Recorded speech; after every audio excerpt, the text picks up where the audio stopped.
রাধে রাধে। একাদশী বার্তা। আগামী ১০-১-২০২৫ বাংলা ২৫শে পৌষ ১৪৩১ শুক্রবার পুত্রতা একাদশী ব্রত। পারণ পরের দিন সূর্য উদয়ের পর থেকে ৮টা ১৪ মিনিটের মধ্যে। সকলে একাদশী ব্রত পালন করুন এবং অন্যকে পালন করতে উৎসাহিত করুন। আমরা এখন পুত্রদা একাদশী ব্রত মাহাত্ম্য শ্রবণ করব। যুধিষ্ঠির মহারাজ বললেন, হে কৃষ্ণ, পৌষ মাসের শুক্লপক্ষের একাদশীর নাম কি? বিধি বা কি? কোন দেবতা ওই দিনে পূজিত হন?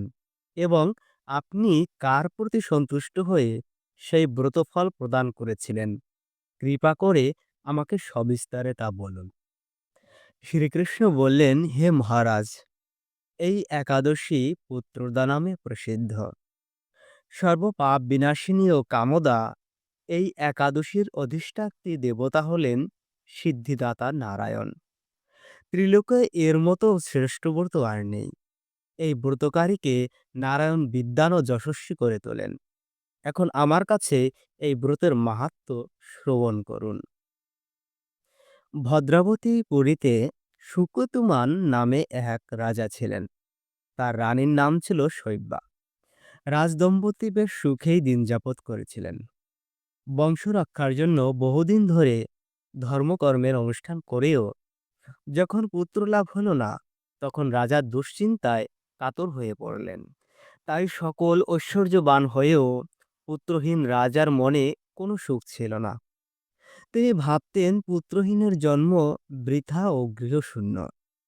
পিতৃদেব মনুষ্যলোকের কাছে যে ঋণ শাস্ত্রে উল্লেখ আছে, তা পুত্র বিনা পরিশোধ হয় না। পুত্রবাঞ্জনের এ জগতের যশলাভ ও উত্তম গতিলাভ হয় এবং তাদের আয়ু আরোগ্য সম্পত্তি প্রভৃতি বিদ্যমান থাকে। নানা দুশ্চিন্তাগ্রস্ত রাজা আত্মহত্যা করবেন বলে স্থির করলেন। কিন্তু পরে বিচার করে দেখলেন, আত্মহত্যা মহাপাপ। এর ফলে কেবল দেহের বিনাশ মাত্র হবে, কিন্তু আমার পুত্রহীনতা তো দূর হবে না।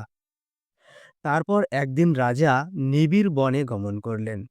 বন ভ্রমণ করতে করতে দ্বিপ্রহর অতিক্রান্ত হলে রাজা ক্ষুধা তৃষ্ণায় আক্রান্ত হলেন। এদিক ওদিক জলাদির অনুসন্ধান করতে লাগলেন।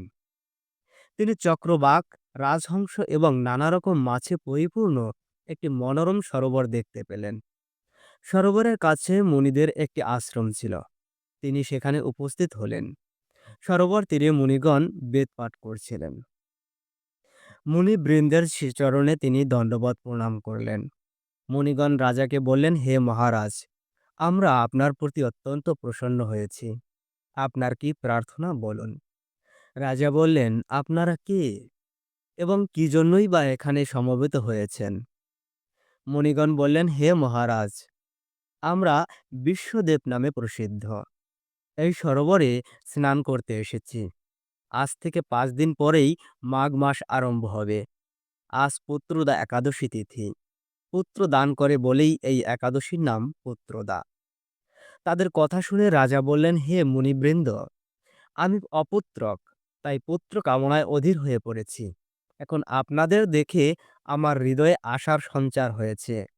এই দুর্ভাগা পুত্রহীনের প্রতি অনুগ্রহ করে একটি পুত্র প্রদান করুন। মুনিগণ বললেন, হে মহারাজ, আজ সেই পুত্রদা একাদশী তিথি, তাই এখনই আপনি এই ব্রত পালন করুন। ভগবান শ্রীকেশবের অনুগ্রহে অবশ্যই আপনার পুত্র লাভ হবে। মুনিদের কথা শোনার পর যথাবিধানে রাজা কেবল ফলমূলাদি আহার করে সেই ব্রত অনুষ্ঠান করলেন। দ্বাদশী দিনে উপযুক্ত সময়ে শস্যাদি সহযোগ পালন করলেন। মুনিদের প্রণাম নিবেদন করে নিজ গৃহে ফিরে গেলেন। ব্রত প্রভাবে রাজার যথাসময়ে একটি তেজস্বী পুত্র লাভ হল। হে মহারাজ, এই ব্রত সকলেরই পালন করা কর্তব্য। মানব কল্যাণ কামনায় আপনার কাছে আমি এই ব্রত কথা বর্ণনা করলাম।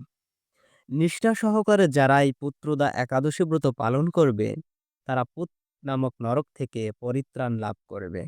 আর এই ব্রত কথা শ্রবণ কীর্তনে অগ্নিষ্টম যজ্ঞের ফল পাওয়া যাবে।